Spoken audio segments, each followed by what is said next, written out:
We carry these stories with us. Like, if I tell you the story, you'll never forget it, I guarantee. At the heart of what we do is the gospel. The Lord has called us to serve the poor, to reach out to those who are marginalized. We just said, we'll show up for work, and whatever the Lord has for us to do, we'll do. I am very motivated by the coming King, who, when he comes, is going to notice how we treated the least of these. C&MA exists to demonstrate Christ's compassion through immediate relief and long-term development that transforms lives and restores communities. C&MA's been in existence for 50 years. When there is a disaster, we want to respond right away with the love of Christ in practical ways, with the hope and the prayers that would be able to transition into development there in the community. You're trying to elevate their dignity and to say, you can do this. It's a lot of work. It's a lot of work over the long haul. In the worst of situations, you get to see some remarkable things happen to people. People need to hear the gospel and come to faith in Him. No Jesus, no transformation. It's all about meeting their holistic needs. That's what Jesus did. We just want to say, this is what we think is truth, and we just want you to know about it and have a choice. We're going to care about them even if they don't come to faith. It's word and deed. We need to be open and share, and that's what we do from day one. If we don't share the why with them, then we're shortchanging them, and the why is obviously Jesus. We have dirt under our fingernails trying to get one person one step closer to Jesus. You can't do everything, but you can do something. And what you can do, we can do with the help of God. The people of Vietnam, remember that they are the victims of military assault. Somehow, we have to walk into the midst of the charred embers, the bombed-out ruins, and above all, into the marred and scarred lives of the people. Well, C&MA began in Vietnam. In the 70s, there was so much disaster related to the war, and the needs of people in villages was so great. It became apparent that as the Vietnamese and others began to leave Vietnam and go to Cambodia and to Thailand, to Indonesia, the Philippines, and Hong Kong, that somebody needed to step in and to help. We were appointed to go to Cambodia in '74 to run a hospital, and it wasn't very long till we were evacuated to Thailand.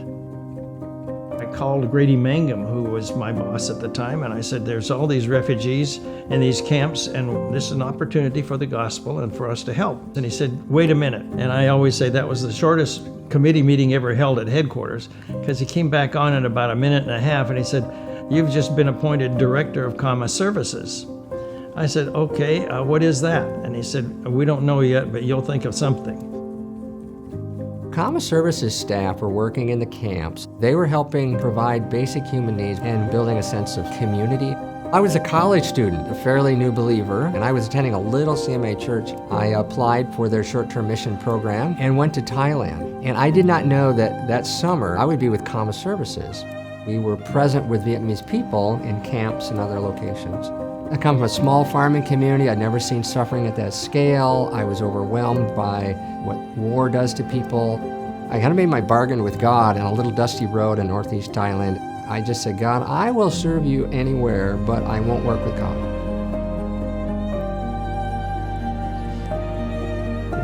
What irony, you know? At that time, we begun Operation Heartbeat in France. We took an old garage downstairs and turned it into a center for all the different missions, and then it became the center for the church. So we had a Cambodian church, a Vietnamese church, a Chinese church. The Alliance became the sponsors through Operation Heartbeat to bring refugees into the U.S. and resettle them.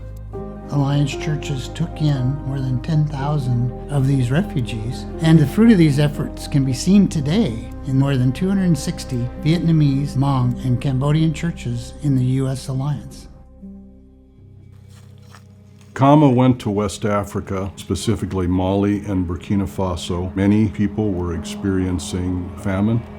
I was 25 when I was sent to Mali, West Africa. That was 1984.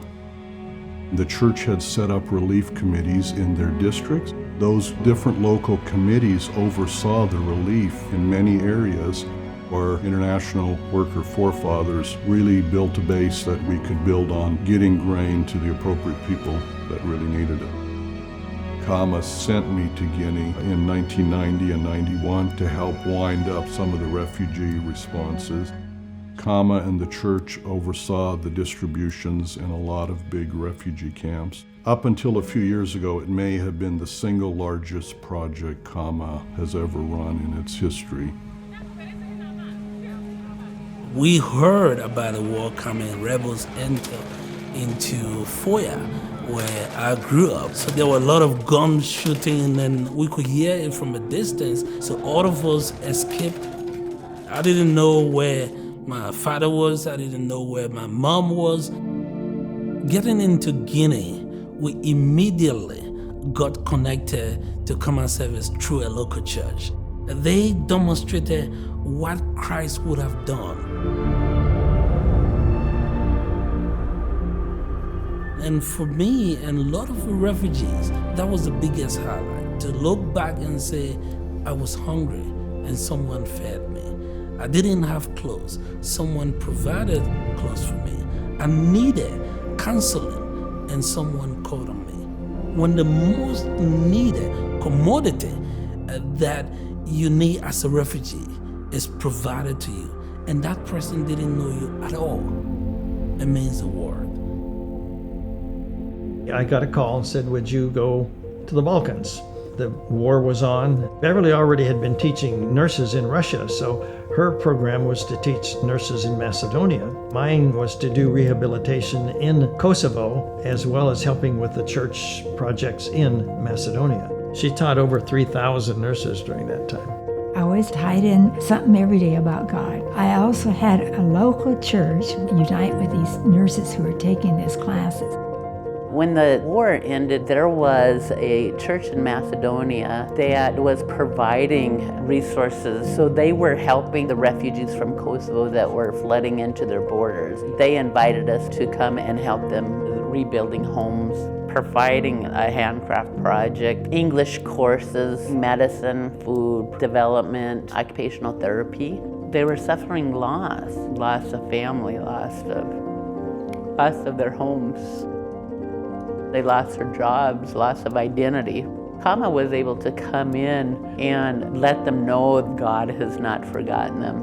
We're not here just to build homes or provide professional services. We're here to build hearts, to come along people who have been suffering and to help see their lives and their communities not only restored, but also transformed. I thought in my mind I need to learn English. I heard there are some people doing English language. I start English course to learn. It was really interesting to know more about their faith, Jesus. One day they asked me, but we can pray for you. I had a really bad dream. I thought if God existing, He will heal me in my dream. From that day I never saw any bad dream. I accept Jesus and I get baptized. Lots of people are saved because of C&MA.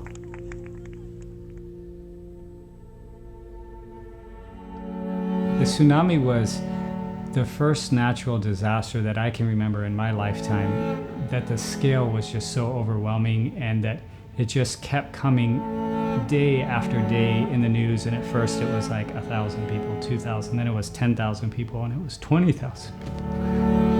And I'm questioning with God, is there any part I can play in this? It was the worst thing I had ever seen in my life. 250,000 people had been killed. Whole cities had been sucked out into the ocean. The wave had come in 3 different times. People were kilometers out in the ocean surviving. They needed everything. The devastation was so bad that people were still living in tents 6 months after the fact. We started helping people rebuild their lives. The most difficult thing I'd ever done. We provided building kits, drinkable water, creating small businesses, agricultural projects. I look back on that time as one of the biggest privileges, living with families, sitting on our porch, listening to story after story. C&MA was with us from the beginning, and they stayed all the way to the end. and that has been really meaningful to us. Sometimes we are ready to stop, and then CA&MA says there's more that can be done, and so we keep going together. CA&MA showed us the importance of disaster relief ministries. We have to respond to people holistically. We've developed our own rapid response team, and today our pastors are open to community development and relief work. Ada banyak orang-orang yang In my city, we are feeding malnourished children and helping fund education. When I started working with CA&MA, I was fearful. By working with the team, I began to realize my position in Christ, and I became emboldened. I went from being fearful to being a leader. 20 years on, we have relationships. We know the people. We've raised our kids there. And so even though physically there's not a lot of outward signs of it anymore, you know the stories, you know the people. A lot of times there's nothing we leave except the memory of the Christ followers that came and served among them. And that's what we want. We want them to remember that it was the followers of Jesus that came and met them in their time of need. Prior to Hurricane Katrina, CA&MA was not involved in the United States. But Hurricane Katrina was so massive that there was a sense we've got to do something. So Phil Skelly, who was the head of CA&MA, started thinking through, making site visits, pulling together teams, and doing the things that we could to help. There were not a lot of Alliance churches in the area. And we were just overwhelmed, and we were there with many others, and we put together a food kitchen. We were out of our depth. We learned a lot, and we just got better and better at disaster response in the United States. All partnerships are local. If it doesn't happen locally, it doesn't happen. Where we have Alliance churches, we are set up for much greater impact. Where we don't, it's very difficult. The Syrian conflict started in 2012. There was a church in the north of Jordan that wanted to receive the very first refugees. They started with families in the church just giving what they had, but the refugees were coming so fast, they asked us to come alongside them. I realized early on I would never be at the level that Jordanian pastor was at, so I tried to support him behind the scenes. And he really opened up to me and even gave me authority in the church to make decisions, and we made every decision together. He never needed to do that. The things that happened under ISIS are just unspeakable. The stories were just so deep and raw. We just sat in silence and in tears, and we couldn't do anything. It takes a lifetime of processing, and in certain ways I don't want to be done with processing, because it must be a glimmer of what God feels for us. We saw the Lord do amazing things through that small church. We did $2 million of humanitarian relief. We had given out 30,000 mattresses. We did gas heaters with a propane tank, a camping stove, and then a food package. We ended up serving about half of all the Syrian refugees that came to Mafraq, so we served about 50,000 of them. A lot of the Syrian families would say, please come back and visit me, be my guest. That led to opportunities where we could share Bible stories with them. The church had volunteers going out daily, doing home visits. The gospel was shared, and many Bible studies were started. They also started a school and provided education to Syrian kids who had missed out on a couple of years. It was one of my favorite and most rewarding things that I've done in my 10 years with CA&MA, doing school counseling with Syrian refugee kids. Our friend Gab became a father figure to hundreds through his soccer program. These kids spend all of their time in the street. Through sports, we give them a sense of dignity and belonging. God gave us love for these kids, and we saw Him changing their lives. In 2018, the Colombian Alliance reached out to CA&MA Services looking for assistance in how to reach the Venezuelan population that had been coming into Colombia. CA&MA Services and the Colombian Alliance is partnering to serve refugees through a refugee shelter where they have a safe place to stay and warm food to eat, and have served over 10,000 migrants who have passed through the city in their migration journey. We've had an opportunity to have a meaningful, impactful presence in the lives of adolescent girls. Over the last 10 years, we've been able to provide a safe place in our communities for these at-risk girls to be cared for by Christian staff, intervene in areas of literacy and Bible teaching and wellness and vocational skill sets. For most of our participants, Hands of Honor is the first place that they're ever going to meet a Christ follower. It's the first place they ever get an opportunity to choose Jesus. In Africa, most people are subsistence farming, so it's pretty appropriate to come alongside some of these farmers, and that's what GAP's all about. And so our team is looking at focusing on coming alongside these farmers, helping them to augment crops, but also just sharing the good news of Jesus with them along the way. C&MA continues to support refugees throughout the Middle East through education, healthcare, veterinary support, livelihoods projects. We're working with the Rohingya in a closed access country and helping to start a community center where women can learn sewing as a skill to earn an income. Before this program, these Rohingya women didn't have any freedom. Some were so desperate that they were in prostitution to provide for their families. I pray for them and build relationship with them. I want to help them find a new life. For C&MA, we're always looking for the unreached. The majority of the unreached are the poor, and so it's just a beautiful picture for C&MA to be able to come in with relief and development workers who have skills and training, working in the context of poverty.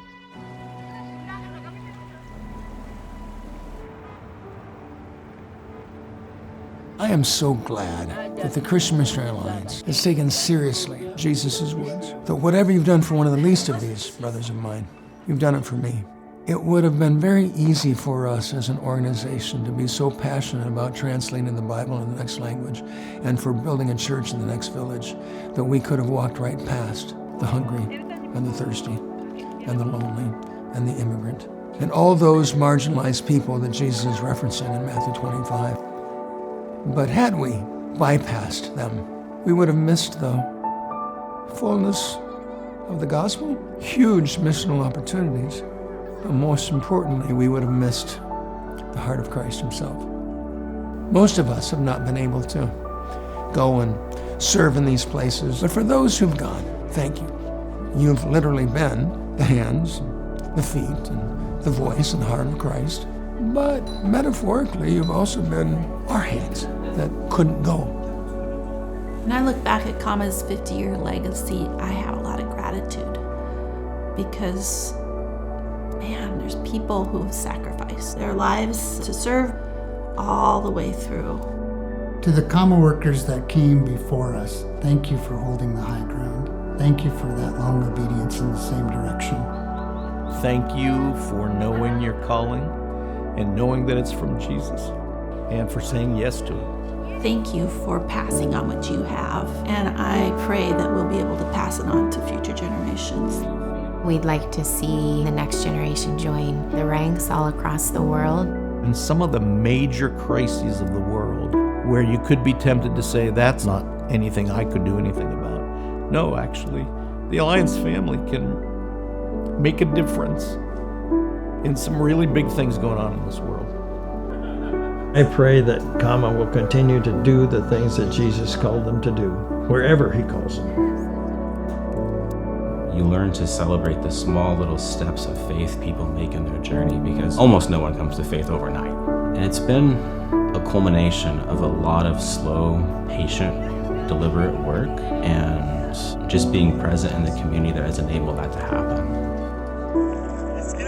C&MA's saying it's not just about getting to heaven and having this great eternity, but your world today can be better because you have a Savior. He's already come and he can fix what's broken in your life. There's hope. I pray that God will say to you one day, you good and faithful servant, thank you for helping the least among us.